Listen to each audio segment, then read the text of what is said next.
Howdy folks, and welcome to the video for the Commonwealth Tier 2 Tech Tree Cruiser, the Port Jackson. I apologize once again for the voice. I have managed to yet again come down with a cold. I'm not really sure how that happened. I guess it's flu season around here.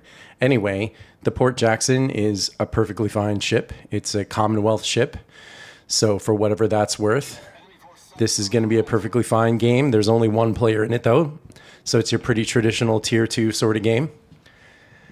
It's getting harder and harder to find interesting things to say about these ships, but I guess I'll tell you what I know about the Port Jackson. You're looking at 5 guns here. They do pretty good damage. They've got a pretty good reload. The dispersion, as always, is slightly disappointing. I guess that's just the way Tier 2 is. And then there's kind of not much else. The speed is all right. The armor is non-existent, but then, you know, that's just Tier 2 for you. It's always been a little bit implied that ships, as you see, I mean, dispersion, it's a little iffy at Tier 2. It's always been kind of implied, if not stated directly, that ships in a line were all supposed to share a character, you know, a certain feeling. Of course, sometimes lines branch, you know, like with the Akazuki, for example, where you might go from a torpedo boat to more of a gunboat, branching a line in different directions, especially as they put more and more ships in the game.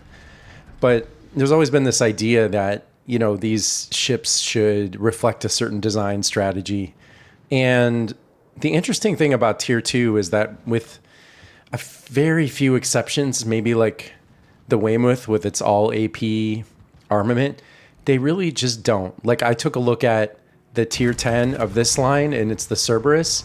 Now, granted, I have never driven the Cerberus. I don't own the Cerberus yet. It's one of the last lines I have to grind in terms of free XP and tech trees. So I can't comment on that directly, but I did some research on the Cerberus, and, you know, to a greater or lesser extent, one summary of it would be kind of a glass cannon, like an all-around ship that's pretty good, but has a really exposed citadel. And you don't get that feeling like from the Port Jackson. I mean, you don't get that feeling from any Tier 2 cruisers. They all feel roughly the same.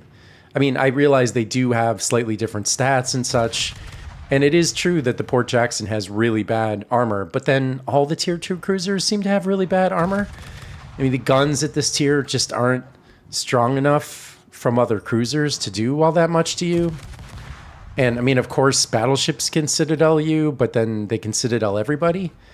I don't know. Yeah, ships just feel, you know, like in a real glass cannon, I would never sit this close, probably not even to bots, right? Because I'd be really worried about the stray shell just citadeling me. But I'm just not that worried about it.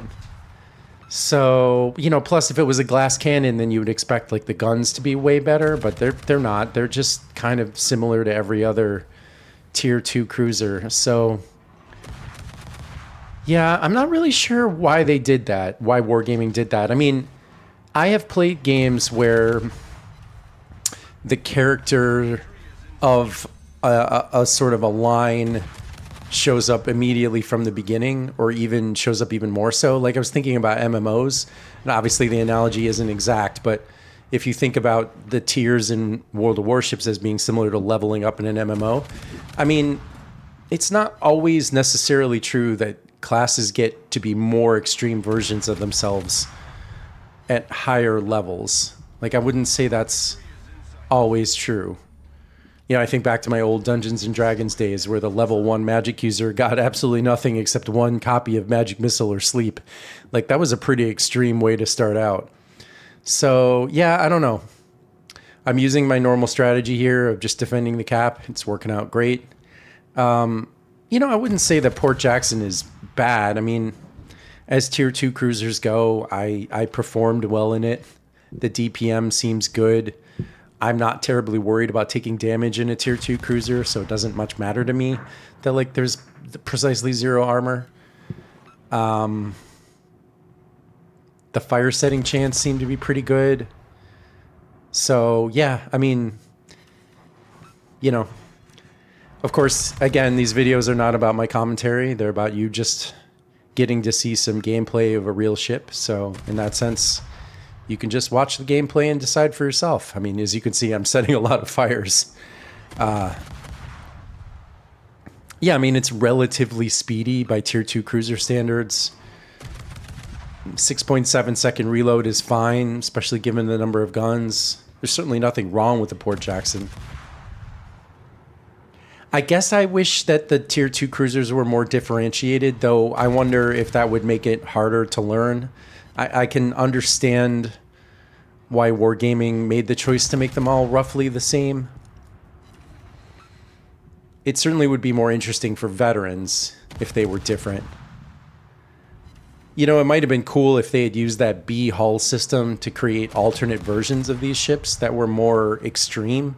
Not better necessarily, but like more unbalanced in the sense of like strong advantages and strong disadvantages. Like if the B hull of the Port Jackson made it really fast and really quick firing guns, but also really low HP and a giant citadel or something like that. I don't know. But I guess that's, you know, what the higher tiers are for. It's interesting because I don't feel like World of Warships has ever made up its mind about whether they want players to ever play these tiers once they have the ability to play at the higher tiers. Like, are these just training zones to get through, or do they should this be a fun kind of alternate game mode in and of itself? That's never been completely clear to me. But yeah, only one player on the opposite team. You know, he's doing a fine job. He's just not killing ships as fast as I am. I don't know why. The Dresden seems like an all right ship, but it does seem like the Port Jackson has a little bit more DPM, so that might be part of it. Also, just RNG, shot selection, maneuvering. I mean, he's completely surrounded. But then again, that's where I would be playing. I might be a little further away, but you know, he's not taking very much damage. So I don't know. I don't know why I shot down so many more ships than he did. It's possible that it's because the Port Jackson is just better, and I just didn't get that feeling. But yeah, I mean, at this point, it would be tough for him to come back. He's down to 3 points. That's crazy. Yeah, I mean, he can sink all these ships if he knows what he's doing, and he seems like he does. He absolutely can sink all these ships. I think he is going to sink at least a couple of them here before I can get to him. But he doesn't have any points. You know, I mean, that's the real problem, right? That's why this strategy works, because I'm collecting points. You know, if he did start to win for some reason, I would just run away. Especially because the Port Jackson is faster.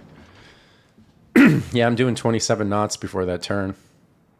So yeah, I mean, I guess the Port Jackson, maybe I undersold it. It does seem like this game went really well, and it is fast, and the guns seem to set fires a lot. So yeah, maybe I'm just getting a little jaded about these Tier 2 cruisers. It does seem like I had a pretty good game in this, so maybe it is worth trying out. I mean, I had a great time in the Caradoc, which is the Tier 3 version of this. I went out of my way in that video to comment on how much I enjoyed my game in that one. So yeah, maybe the Port Jackson is above average.